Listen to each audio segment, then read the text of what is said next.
Alors, au niveau de l'épistémologie de l'histoire, j'attache la plus grande importance à la corruption.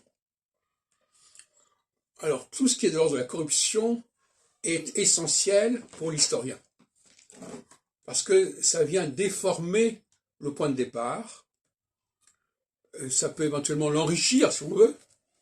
Un emprunt est une corruption, mais ça peut être aussi considéré comme quelque chose qui a été rajouté, une addition, une augmentation. Donc là encore, comme tout à l'heure pour le haut et le bas, on est dans l'ambivalence.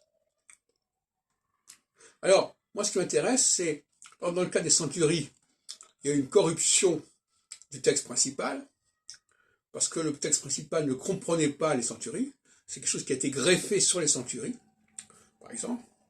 Dans le cas de l'astrologie, il y a une corruption du discours astrologique au départ par un apport astronomique tout à fait indu, qui est venu complètement chambouler la structure de l'astrologie. On pourrait aussi, en ce qui concerne les Juifs, considérer que la Bible a été complètement trafiquée, transformée, et a dénaturé le judaïsme.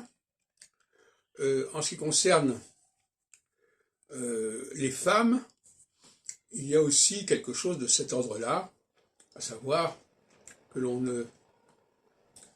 n'y voit plus très clair, parce que justement, il y a des idées d'égalité qui viennent fausser le débat, des parités, alors qu'en réalité, on est dans un processus cyclique. C'est-à-dire qu'il y a tantôt les hommes, tantôt les femmes qui sont les acteurs, les vecteurs principaux d'un processus.